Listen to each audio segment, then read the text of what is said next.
Bonjour à tous, bienvenue sur Best TV. Alors Nabil réagit à l'audio de Marc Blatta balancé par Rachid Petitbeurre et revient sur l'histoire où Marc lui avait envoyé 3 mecs au point B pour que Nabil fasse une story et démente la grosse arnaque de la cagnotte lancée à l'époque par les Blatta. Je vous laisse avec sa story.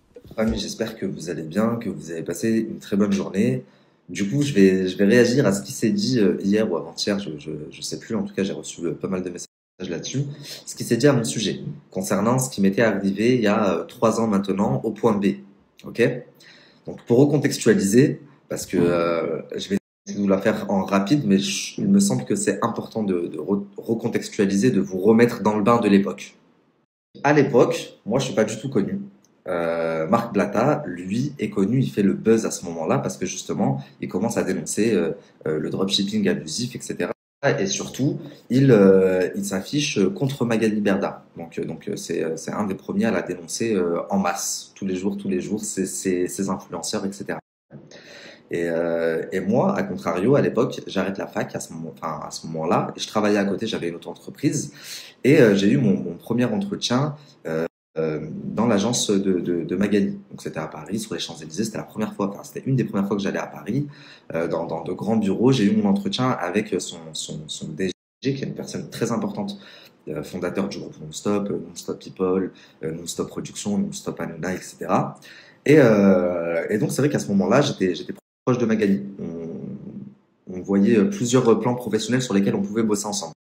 Et vu qu'à ce moment-là, je suis proche de Magali, Magali, elle se plaint souvent de ce Marc, le gars de Dubaï, qui fait que parler d'elle, etc., etc. Et, euh, et moi, du coup, j'essaie de l'aider, forcément, et je rentre en contact avec Marc. Donc, on discute un petit peu en privé. Mais à ce moment-là, moi, je suis vraiment, vraiment pas connu, ok? Je suis dans l'attente de mon contrat. J'espère à l'époque signer un contrat dans l'agence, etc. en tant que apporteur d'affaires, coaching, influenceur. Enfin, il y avait plein de points sur lesquels on voyait. Et donc ça traîne, ça traîne. Mon contrat, je le signe pas. Et j'apprends à un moment donné que Nadé est venue à Paris. Elle avait dit qu'elle venait à Paris pour chercher la gagnante de son jeu concours, mais en fait, elle était venue dans les bureaux de Shona Evans pour signer un contrat. Donc c'est la version qui m'avait été donnée. Moi, qu'est-ce que je fais? Je me dis, attends, moi, ça fait 3 mois, je dois signer un contrat, je le signe pas, ça traîne, ça traîne. Et eux, ils lui font la guerre depuis 6 mois, elle fait que de se plaindre d'eux. Et là, en fait, j'écris à Magali, et je lui dis, attends, dis-moi, c'est une blague quand j'apprends que Nadèle vient à tes bureaux signer un contrat, je sais pas quoi.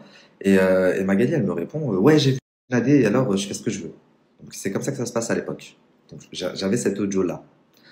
Moi, ce que je fais, je retourne voir Marc. Enfin, j'observe d'abord quelques jours et je vois que Marc et Nadège ne l'annoncent pas. Ils font comme si enfin, rien n'était, comme s'ils n'avaient pas vu Magali, ça s'était pas arrangé avec Magali et tout. Mais dans leur comportement, ça se ressent quand même un petit peu. Ils font plus les mêmes stories qu'à l'époque.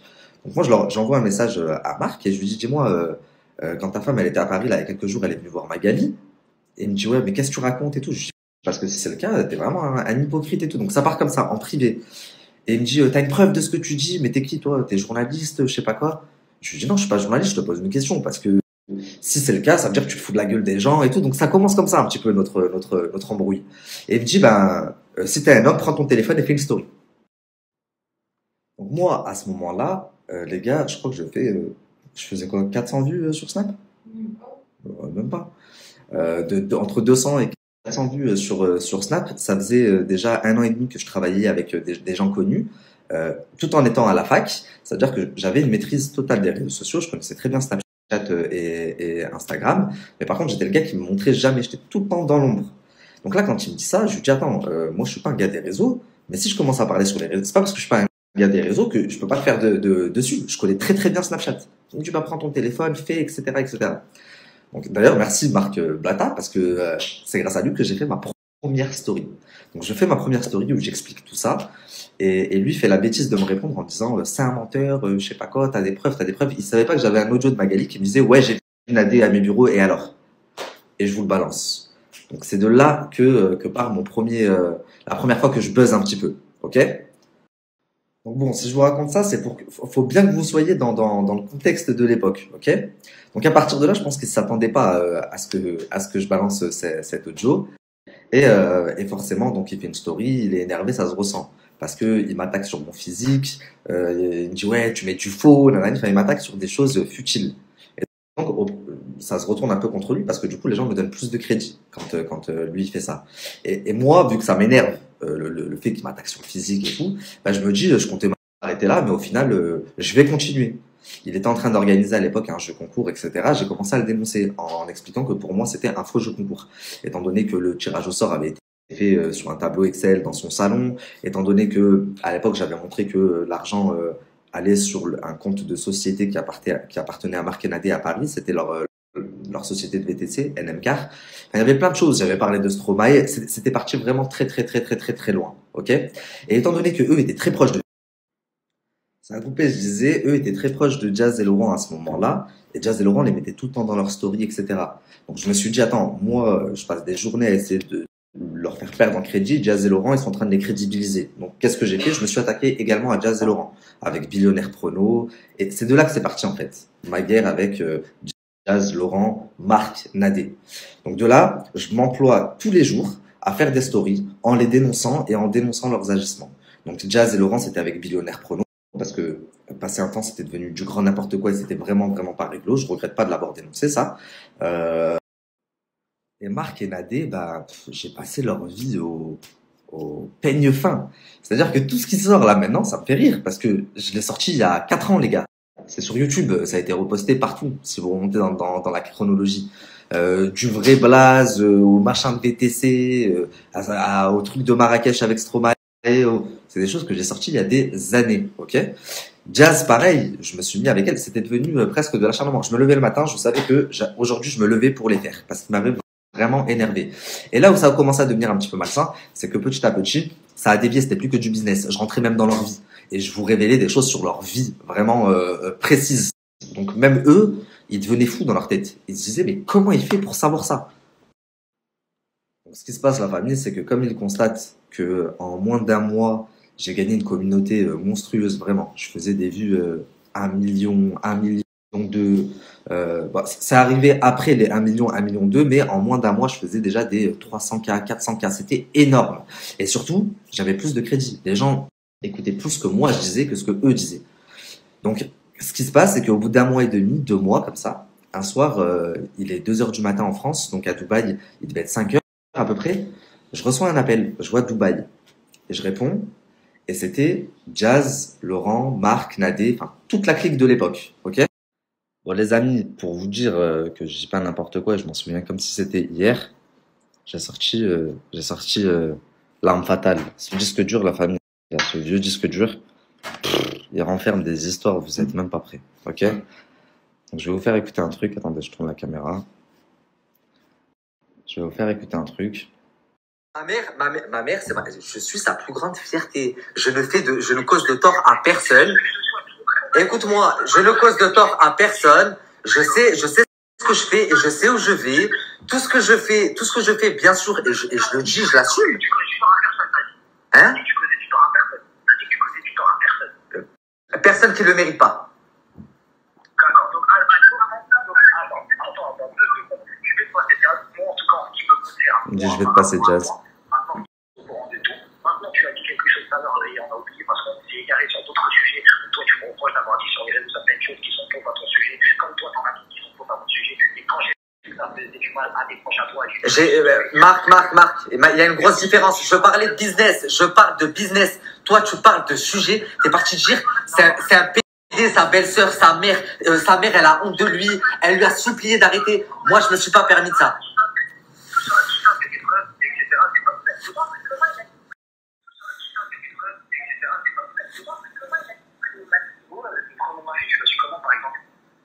Mais les gars, vos proches, ils me parlent.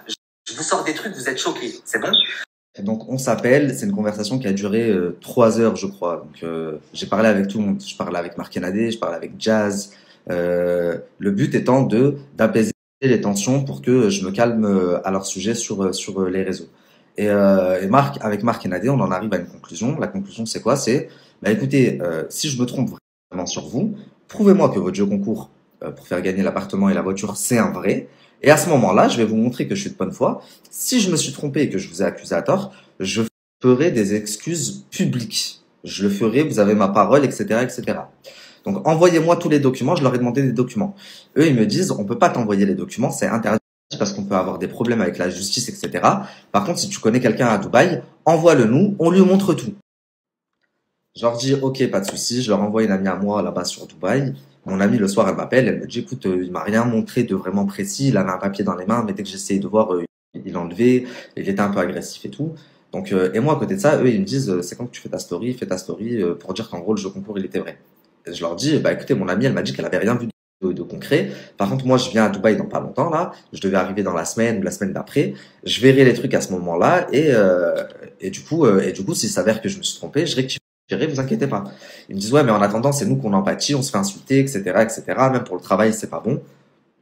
Et du coup, je refuse de faire la story en attendant que j'ai des preuves vraiment concrètes. Parce que je peux pas, pendant 2 mois, avoir dénoncé un jeu concours en disant c'est de l'arnaque, c'est de l'arnaque, c'est de l'arnaque, et à la fin leur dire c'est un vrai jeu concours et ne pas justifier. C'est de la logique. Donc, j'arrive à l'épisode de point B, là, vous allez comprendre. Donc, je mets tout un petit peu en stand-by sur les réseaux sociaux en expliquant que bientôt j'aurai de nouveaux éléments et que je reviendrai à ce moment-là. Je leur donnerai des choses concrètes à ce moment-là. Entre-temps, je rentre en contact avec un influenceur qui est plus de ce monde, Allah yarhamou, et j'ai un très bon feeling avec lui. Il me dit viens sur Paris, etc. Quand tu es sur Paris, tu m'écris. Et donc moi je monte sur Paris. J'ai beaucoup de demandes c'était le début pour moi. Donc j'ai beaucoup de demandes de partenariat, de placement de produits, etc. Et je décide de monter sur Paris. C'est vraiment mon premier week-end d'influenceur. Et du coup je refuse de faire la story en attendant que j'ai des preuves vraiment concrètes. Parce que je peux pas pendant 2 mois avoir dénoncé un jeu concours en disant c'est de l'arnaque, c'est de l'arnaque, c'est de l'arnaque, et à la fin leur dire c'est un vrai jeu concours et ne pas justifier. C'est de la logique. Donc, j'arrive à l'épisode de point B, là, vous allez comprendre. Donc, je mets tout un petit peu en stand-by sur les réseaux sociaux en expliquant que bientôt j'aurai de nouveaux éléments et que je reviendrai à ce moment-là. Je leur donnerai des choses concrètes à ce moment-là. Entre-temps, je rentre en contact avec un influenceur qui est plus de ce monde, Allah yarhamou, et j'ai un très bon feeling avec lui. Il me dit viens sur Paris, etc. Quand tu es sur Paris, tu m'écris. Et donc moi je monte sur Paris, j'ai beaucoup de demandes c'était le début pour moi. Donc j'ai beaucoup de demandes de partenariat, de placement de produits, etc. Et je décide de monter sur Paris. C'est vraiment mon premier week-end d'influenceur. Donc l'influenceur avec qui j'avais sympathisé vient me chercher à la gare, on va manger, on passe la soirée ensemble, etc. Et forcément on fait des stories. Ça fait un peu un échange de communauté. Les gens de ma team, ils vont chez lui, les gens de sa team, ils viennent chez moi, etc. Et surtout, ça enflamme les gens. Pourquoi? Parce que, j'ai oublié de préciser, mais lui aussi, il avait des conflits avec eux. Il avait des conflits avec Jazz, il avait des conflits avec Marc, etc. Donc là, le fait que les gens nous voient ensemble, bah, ça a fait un gros boom. Et je pense qu'à eux, ça leur a fait peur un petit peu, dans le sens où ils se sont dit peut-être que Nabil il nous a enregistré, peut-être qu'en fait il s'en fout et il veut pas avoir des preuves, il veut juste nous afficher, peut-être que donc je pense qu'ils ont paniqué à ce moment-là. Et ce qui s'est passé à la famille, c'est que j'avais un booking à point B. Demain, je me rends à mon booking et donc je vais au point B et l'influenceur avec qui j'étais la veille, il me dit tu fais quoi? Viens, on va faire les magasins. Je lui dis non, j'ai un booking et tout. C'était un de mes premiers en plus, j'étais content.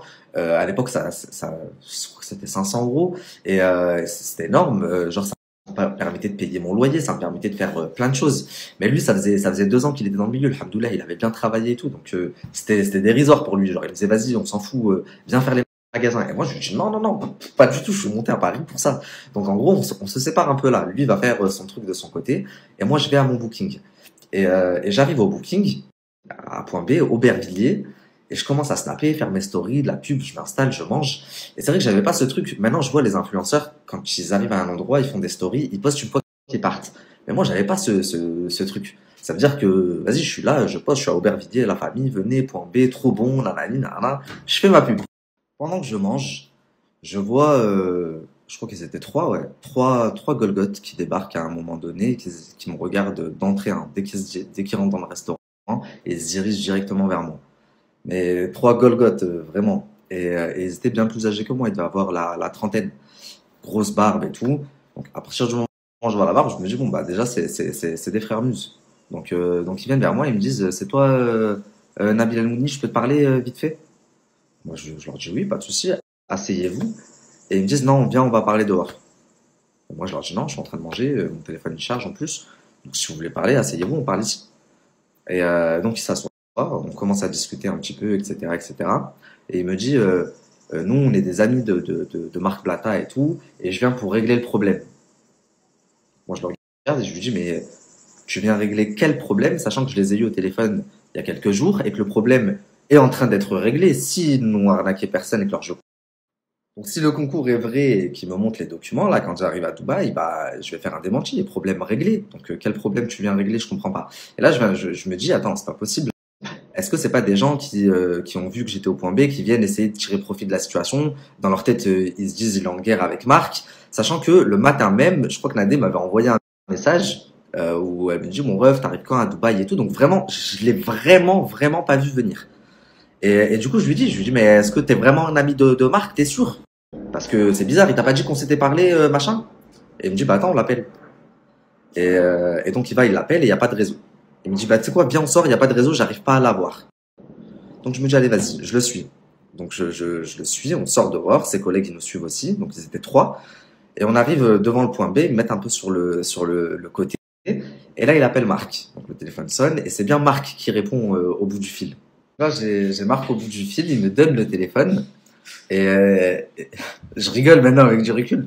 Mais Marc au téléphone, il me dit en gros, t'as vu les gars là, c'est mes frérots, t'as vu là, t'es chez moi. Enfin bref, ils essayent un peu de mettre une pression. Le gars récupère le téléphone, donc il parle avec Marc, il revient vers moi, il me dit, tu vas faire une vidéo là où tu t'excuses auprès de Marc, Nadé, Jazz et Laurent, et tu vas dire que le jeu concours c'est un vrai jeu concours, que c'est pas un fake. Moi je leur dis de quoi? Genre, montrez-moi que le jeu concours, il est vrai, et je le dirai. Il est hors de question que je dise ça dans ma story, sans aucune preuve. Je vais pas dire que c'est un vrai jeu concours. S'ils ont douillé, je sais pas combien de personnes. Jamais de la vie. C'est pas possible. Il commence à me faire des sous-entendus. On va te traîner, tu vas finir dans le coffre, machin. Il me dit, ouais, et encore, on est gentil, on doit t'attacher, on doit te filmer, je sais pas quoi. Là, on leur a demandé de faire des choses bien précises. Donc, ils essayent de me faire peur. Non, tout le monde le sait, la famille.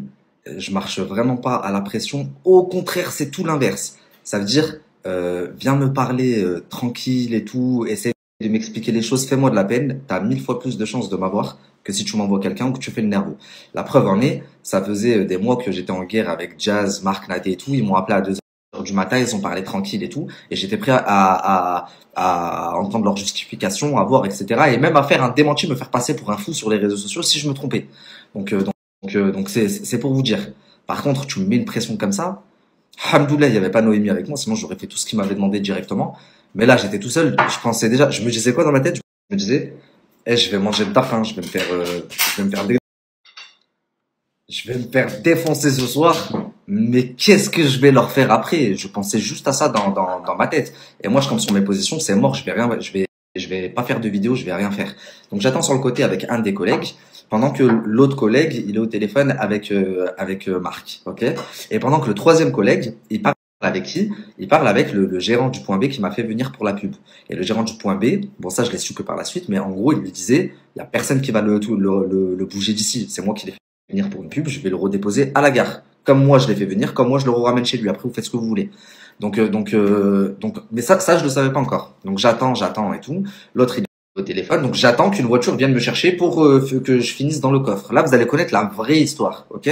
J'ai pas fini dans le coffre, la famille, même si je vous l'avais dit, parce que j'avais tellement la haine, je voulais me venger de lui. Qu'est-ce qui se passe? Le mec qui est en face de moi, pendant que l'autre il est au téléphone avec Marc, il me dit quoi?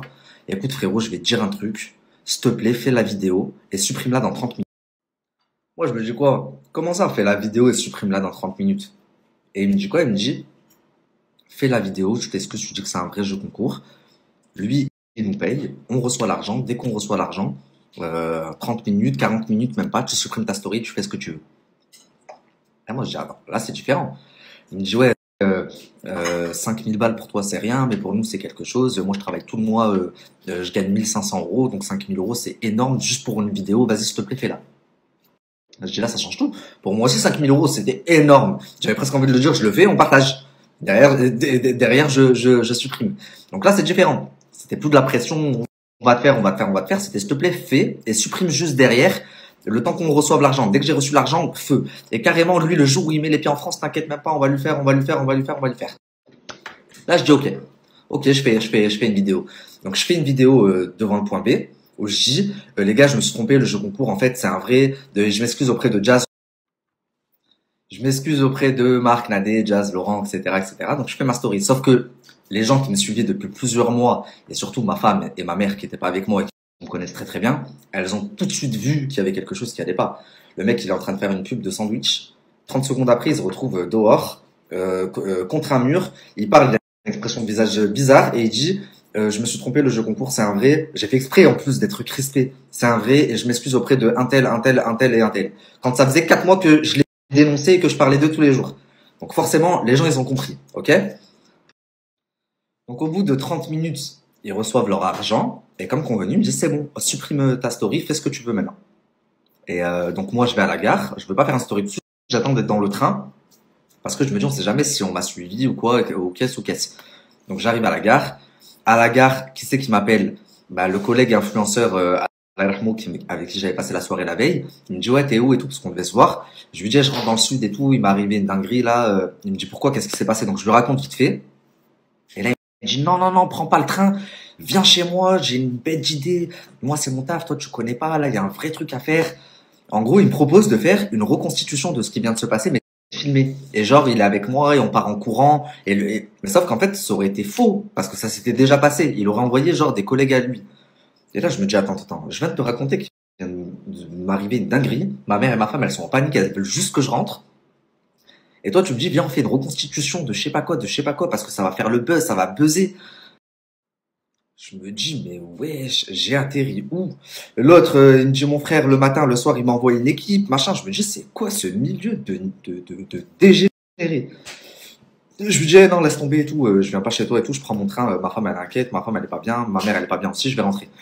Donc, je rentre dans le sud de la France et arrivé dans le train, je mets un post où j'écris, j'ai écouté, ne prenez pas compte de la story que j'avais mis avant, je l'ai supprimée, j'ai été contraint de la faire.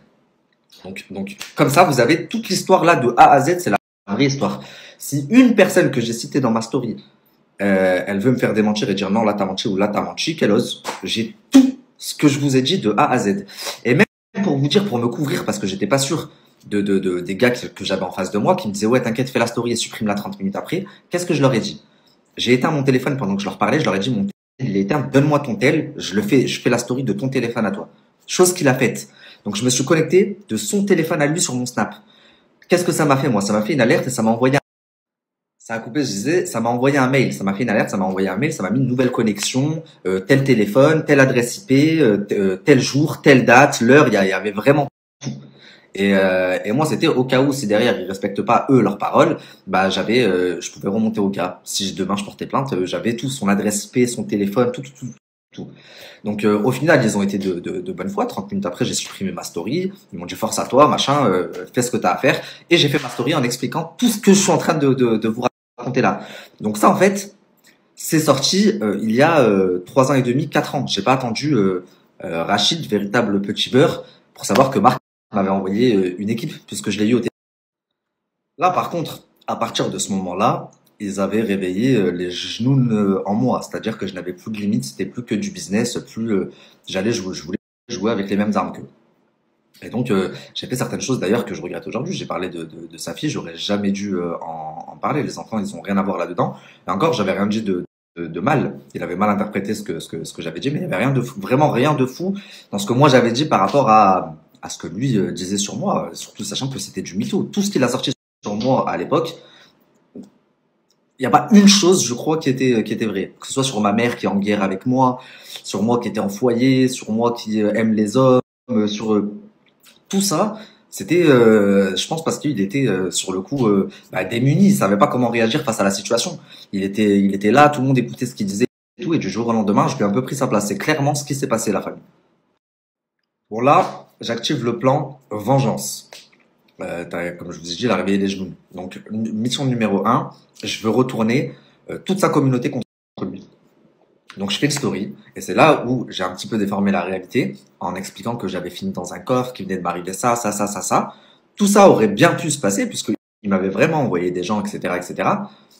Mais c'est pas comme ça que ça s'est passé. Et là, j'ai pas vraiment été honnête avec vous.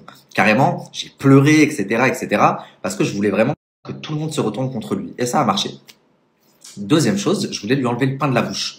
Donc, qu'est-ce que j'ai fait? À chaque fois que je le voyais faire une publicité, j'envoyais ma communauté, ma team, juste en faisant une story, en disant est-ce que vous trouvez ça normal avec tout ce qu'il a fait, etc., qu'aujourd'hui il travaille pour telle marque ou pour telle marque. Et du coup, la marque recevait énormément de messages en masse. Donc, plus aucune marque ne voulait travailler avec lui. Pire encore, il avait signé un contrat avec Wesley ou V-Event. Et moi, étant donné que je faisais beaucoup parler, Wesley s'était aussi rapproché de moi, vu que c'est son taf, il se rapproche du buzz. Donc, il me proposait de temps à autre des placements de produits, des partenariats. Et pareil, là encore, une de mes conditions, enfin, j'ai dit, je peux pas travailler avec toi si tu travailles avec Marc Enad et c'est pas possible. Donc, ce qui s'est passé, c'est qu'ils n'ont pas été virés, mais leur contrat n'a pas été renouvelé. Donc, à la fin du mois, ils étaient plus chez Wesley. Pareil pour Jazz. Ça m'énervait que Jazz les crédibilise tout le temps, leur fasse de la pub, les monte dans sa story, etc. Alors que moi, je m'acharnais à faire des stories sur eux. Donc, quand j'ai rencontré Jazz et qu'on a mis les choses au clair, pareil, je lui ai demandé d'arrêter de s'afficher avec Marc Enadé et de les crédibiliser, chose qu'elle a fait. Donc, en fait, j'ai vraiment fait en sorte de leur causer le maximum de tort possible avant de ne plus du tout parler d'eux. Maintenant, tout ça, là, la famille, le fait que j'ai gagné en notoriété, que j'ai gagné en pouvoir sur les réseaux sociaux, que j'ai gagné aussi de l'argent rapidement, tout ça, ça m'a aussi valu énormément de problèmes. Par exemple, ce qui s'est passé au point B, bon, ça n'a pas été grave au final, mais c'est pas la première fois que, enfin, par la suite, ça s'est reproduit. J'ai déménagé, on a déménagé combien de fois? 2 fois? J'ai déménagé 3 fois dans les mois qui ont suivi et j'en parlais pas forcément sur les réseaux sociaux. On a harcelé ma mère, on m'a harcelé moi, mes numéros de téléphone, ceux de ma femme ont tourné pendant des mois, on m'a piégé sur plein de trucs, j'en ai jamais parlé, à appeler ma mère à 6h du matin, se faire passer pour la police, l'adresse de ma grand-mère. Ma femme n'en dormait plus tellement que j'étais obligé de lui prendre des médicaments pour dormir. Jamais, au grand jamais, j'ai eu une dispute qui a failli me faire séparer de ma femme, j'ai failli à cause des réseaux sociaux.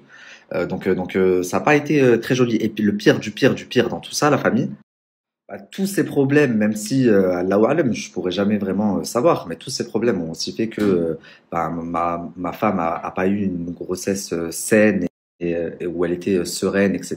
Elle était en permanente en stress, etc. Et on a perdu l'enfant. À côté de ça, on m'a sali, on a essayé de me faire passer pour quelqu'un que je n'étais pas, pour un escroc. Je suis tombé dans un piège, clairement, mais on m'a fait des trucs tellement sales. Et les gens, à ce moment-là, ils se souvenaient pas de tout ce que j'avais fait. Ils écoutaient ce qui se disait à mon sujet.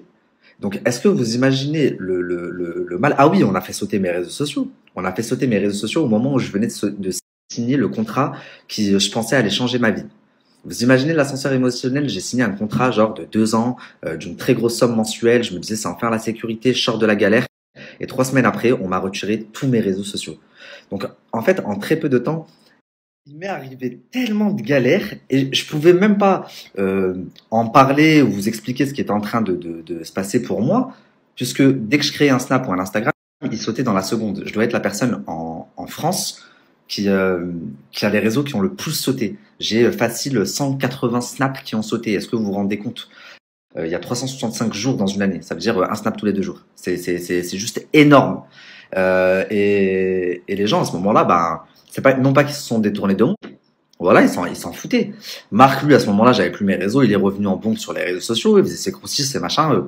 Les gens ont la mémoire très très courte sur les réseaux sociaux. Enfin, il y a personne qui s'est dit putain, mais attends, c'est pas normal. Pourquoi Nabil il est plus là? Pourquoi on l'entend plus? Et pourquoi maintenant? Non, qu'à ce moment-là, en fait, j'avais 2 solutions quand j'avais plus mes réseaux, etc. Soit je pars en dépression, j'arrête tout et voilà, et c'était fini pour moi. Ou soit je me relevais parce que j'étais obligé. J'ai une femme, j'ai une famille derrière et je me battais pour reprendre ce qui me venait de droit, récupérer mes réseaux sociaux et recommencer à travailler comme je travaillais parce qu'en plus j'aime ce que je fais. C'est ce que j'ai fait. Et ça m'a pris 1 an et demi. Ça m'a pris 1 an et demi où cette fois j'ai fait les choses différemment et j'ai fait en sorte que je ne puisse plus jamais me retrouver dans la situation dans laquelle j'ai été en me sécurisant. Donc aujourd'hui, alhamdoulilah, je reviens bien même, je reviens en force. Et certaines personnes exigent de moi Oui, t'es un vendu parce que t'as pas parlé de la NFT, t'as pas parlé de Honeymoon et de Marc Plata. Mais les gars, 30 secondes, 30 secondes, 30 secondes. C'est vous qui devez déménager c'est vous qui... Je dis pas que c'est Marc qui me fait déménager. J'ai eu des histoires, j'en ai pas qu'avec Marc, j'en ai eu 150. Pas qu'avec Marc, des histoires, j'en ai eu 150. Mais c'est vous qui devez déménager après? C'est vous qui vous faites diffamer après sur les réseaux sociaux? Et c'est un gay et machin et nanani? C'est votre femme qui pleure après toute la nuit?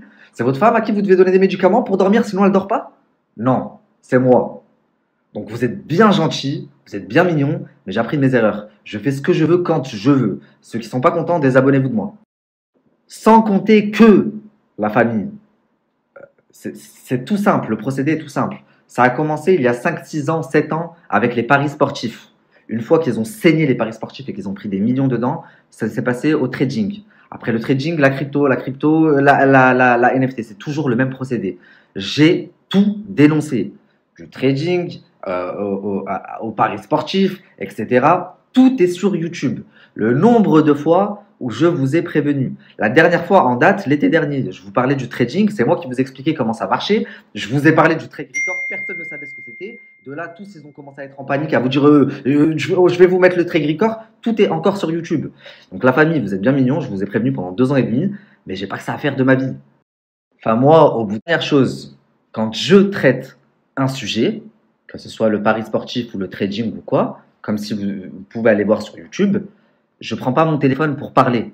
Je parle quand j'ai maîtrise complète du sujet, que je connais tous les tenants, les aboutissants, la manière dont il s'y prendre pour gagner de l'argent, etc. et que j'ai des preuves.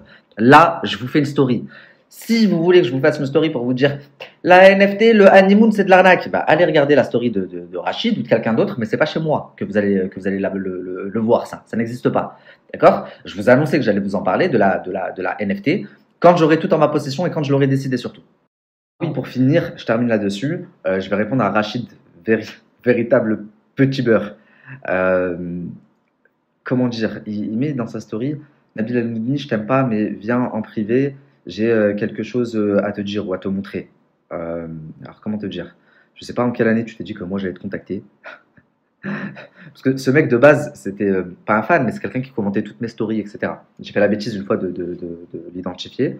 Puis après, il a tourné sa veste et quelques temps après, je l'ai vu dans les stories de Marc Blata, mon pire ennemi. Depuis, il a fait, je crois, un nombre incalculable de stories à mon sujet. Et Nabil El-Moudni, et Nabil El-Moudni, et Nabil El-Moudni. Et aujourd'hui, tu t'es dit que, en mettant dans ta story, Nabil El-Moudni, je t'aime pas, mais contacte-moi. Moi, je vais prendre mon téléphone et je vais te contacter. Mais il vit sur quelle planète, le garçon là? Regarde, frérot, fais comme tu as fait là. C'est-à-dire que comme tu as su mettre publiquement Nabil El-Moudni, contacte-moi, soit tu l'envoies publiquement, ou soit je m'en pète un rein. Mais il est pas né le jour où moi, je vais t'appeler. Déjà là, c'est la première fois de ma vie que je fais une story où je te cite. Tu vois ce que je veux dire? Et crois-moi, c'est la dernière fois, même si par derrière tu réponds, etc., etc. Mais jamais de la vie, je vais te donner de l'importance au point de t'accorder un entretien avec moi, téléphonique ou autre d'ailleurs, c'est pas possible.